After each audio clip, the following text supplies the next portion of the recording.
Statut, le conseil et l'expertise du CIG Petite Couronne. Bonjour à tous, on se retrouve aujourd'hui pour un épisode de Minute Statut Actu. Ce mois-ci, nous allons faire un point sur les dernières actualités statutaires. C'est parti. Une nouvelle rubrique fera bientôt son apparition sur les bulletins de paie.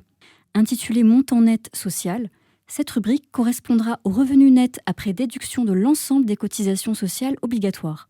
En principe, ce montant est déclaré afin de bénéficier de certaines prestations sociales, telles que le RSA ou encore la prime d'activité. L'objectif de cette évolution est de simplifier les démarches administratives des allocataires de ces prestations, afin d'obtenir le montant net social directement en consultant leur bulletin de paie.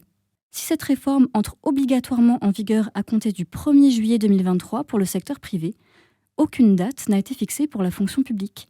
Toutefois, le ministère du Travail, du Plein Emploi et de l'Insertion indique dans une foire aux questions que les employeurs publics devront également s'y conformer.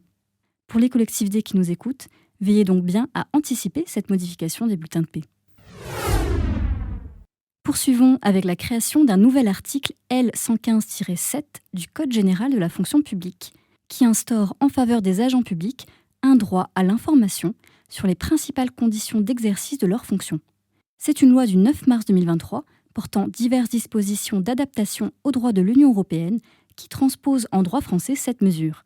Un décret devrait prochainement être publié pour préciser la liste des éléments que les employeurs publics devront communiquer aux agents fonctionnaires et contractuels, ainsi que les modalités de cette communication. Restez donc attentifs.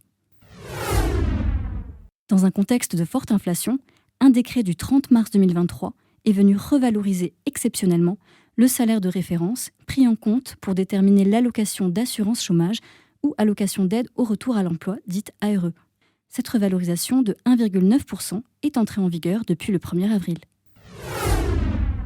Afin de renforcer le recrutement d'apprentis, une circulaire du 15 mars 2023 est venue fixer pour les années 2023 à 2026 des objectifs à atteindre pour développer l'apprentissage dans les 3 versants de la fonction publique.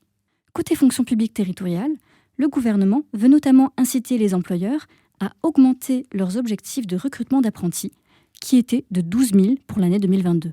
Pour attirer ces jeunes talents, les employeurs territoriaux devront leur donner des perspectives d'insertion professionnelle en les accompagnant vers l'emploi titulaire ou contractuel. On notera que pour mener à bien cette mesure, l'État ainsi que France Compétences poursuivront leurs contributions financières à destination des employeurs territoriaux afin de financer la formation des apprentis. On termine avec une question écrite posée par une députée de l'Assemblée nationale relative à l'actualisation de l'indemnité de résidence et dont la réponse a été apportée par le gouvernement le 28 mars 2023. La question était de savoir si une actualisation des zones d'indemnité de résidence était prévue et à quelle échéance. Pour reprendre le contexte, l'indemnité de résidence est versée aux agents publics en fonction d'un pourcentage qui dépend de la commune dans laquelle l'agent exerce ses fonctions et de la zone à laquelle cette commune est rattachée. Seulement, le découpage territorial des communes en 3 zones pour le versement de l'indemnité de résidence ne correspond plus à la situation économique actuelle.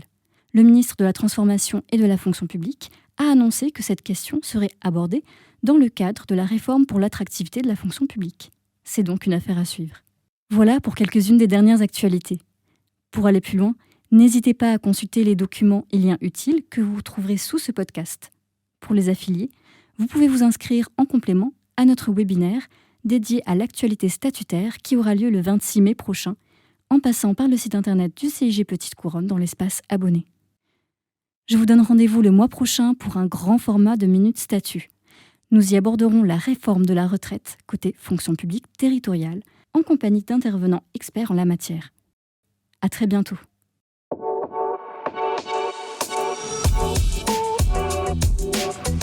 Minute Statut, le conseil et l'expertise du CIG Petite Couronne.